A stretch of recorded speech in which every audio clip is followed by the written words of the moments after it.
तो आज हमारे एकेटीयू के जो फाइनल ईयर के कैंडिडेट जो स्टूडेंट्स हैं उनके लिए मैं नोट्स प्रोवाइड करने वाला हूं जो कि renewable and non renewable energy resource unit 1 का ये पार्ट हमारा फर्स्ट है, जिसमें गाइस आप लोगों का मैं कुछ टॉपिक कवर करने वाला हूं जो कि हमारे जो कि कन्वेंशनल एनर्जी रिसोर्सेज और जो नॉन कन्वेंशनल एनर्जी रिसोर्सेज है उसके बारे में आप लोगों को पूरा डिटेल में बताऊँगा। तो गाइस उससे पहले मेरे चैनल को सब्सक्राइब जरूर कर देना, और जितने भी कैंडिडेट हैं फाइनल ईयर में अगर उनको कुछ भी एसेंचर या फिर कैपजेमिनी या कोई भी अपडेटेड इन्फॉर्मेशन चाहिए रिगार्डिंग द जॉब अपॉर्चुनिटीज़ तो वो गाइस मेरे यूट्यूब चैनल को ज्वाइन कर लीजिए, वहाँ पे मैं अपडेटेड इन्फॉर्मेशन दूंगा। तो चलिए चलते हैं, आप लोग पहले बात करते हैं renewable and non renewable energy resources unit 1 के बारे में, जो कि सोलर सेल का टॉपिक है हमारा। अब इसमें कन्वेंशनल एनर्जी रिसोर्सेज क्या होते हैं। तो गाइस कन्वेंशनल एनर्जी रिसोर्सेज जिसको हम लोग नॉन रिन्यूएबल एनर्जी भी बोलते हैं, और जो कि हमारा आप लोगों को पता होगा नॉन रिन्यूएबल एनर्जी रिसोर्सेज वही होता है जो energy resources which exhaustible means ख़त्म हो जाए। मतलब कोई भी ऐसी चीज़ है जो कोई भी सोर्सेज है जो कि ख़त्म हो जाता है, जैसे कि हम लोग उसको दोबारा से मतलब दोबारा से यूज़ नहीं कर सकते। अगर वो एक बार में ख़त्म हो जाएगी चीज़ तो हम लोग उसको दोबारा से यूज़ नहीं कर सकते। जैसे कि कोल है, कोल को गाइस अगर हम लोग जलाते हैं तो एसिड में हो जाता है, मतलब उसमें राख बन जाती है, फिर हम लोग उसको दोबारा से यूज़ नहीं कर सकते। नेचुरल गैस हो गया, हमारा पेट्रोल हो गया, तो अगर ये ख़त्म हो जाता है हम दोबारा यूज़ नहीं कर सकते हैं। तो यही हमारा कन्वेंशनल भी नॉन रिन्यूएबल एनर्जी रिसोर्सेज होता है, जो बहुत सारे लोग कंफ्यूज हो जाते हैं कि sir non renewable energy resources अलग होता है, कन्वेंशनल अलग होता है।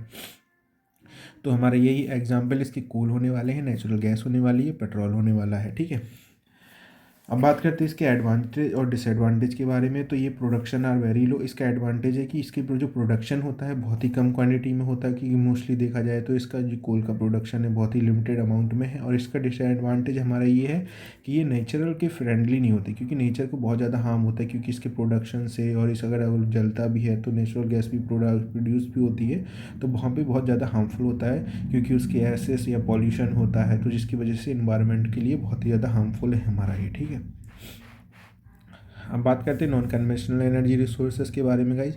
तो नॉन कन्वेंशनल एनर्जी रिसोर्सेज वही रिसोर्सेज है जो कि हम लोग इनएग्जॉस्टेबल है, मतलब कि can be used again and again many time, जो हम लोग बार बार यूज़ कर सकते हैं और ये ख़त्म नहीं होता है हमारा, और जिसको हम लोग रिन्यूएबल एनर्जी रिसोर्सेज भी बोलते हैं अनदर नेम के साथ में हमारा, जिसको हम लोग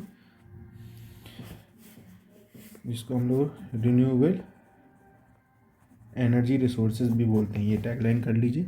इसके एग्जांपल है सन, वाटर, एग्रो वेस्ट, जो कि हमारा ये मटेरियल है, वाटर है जिसको ख़त्म नहीं होता है, यूज़ कर सकते हैं दोबारा से, हर एक चीज़ में हो जाता है। अब बात करते हैं इसके डिसएडवांटेज के बारे में।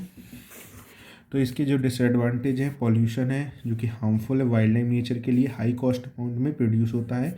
एडवांटेज है इसका एनवायरमेंटली फ्रेंडली है, तो एनवायरमेंट को कोई भी हार्मफुल नहीं होता है।